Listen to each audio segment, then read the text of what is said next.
a matter that has concerned me, given for many years, is that it's very necessary for us to understand properly who we are, what we want to do, what kind of results we want. To think. To think and not to be influenced by things simply because they've been repeated 20 times in the newspaper. It doesn't mean they're necessarily correct because they've been so repeated. You see, you take the gear thing. You know, when many people who talk about class of 1996 will forget that the RDP, the document, in black and white says, when our government takes power, can it please take care of the macroeconomic imbalances in our economy? Mm-hmm. It's a directive, it's in the RDP. So we act according to what the RDP has said.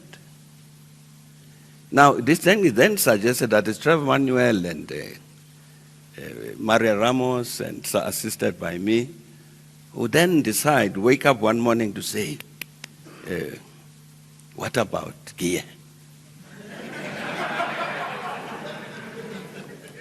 It's a directive, it's in the RDP document. Please take care of the macroeconomic imbalances. And they mention what they are, because they were obvious. You see, when we come into government, the government deficit was too big and was growing. It was a deliberate process by the National Party because it wanted to buy itself into power and therefore borrowed money in order to bribe people. So we come into... This bribing thing is not new, eh? No, it isn't.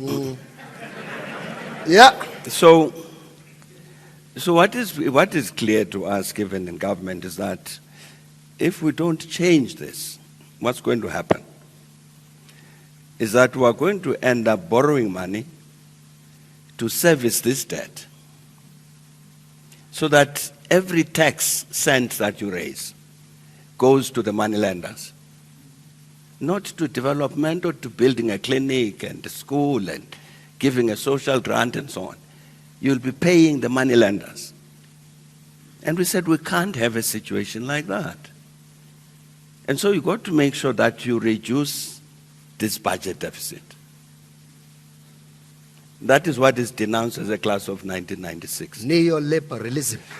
It would have led us, if we had sustained that, with large public debt, big borrowing, high interest rates, and so on, it would have led us straight into the IMF and the World Bank. You could never have avoided it. And we said we don't want to go to the IMF and the World Bank because they are going to dictate policy. So we keep our policy in our hands. We can't overborrow.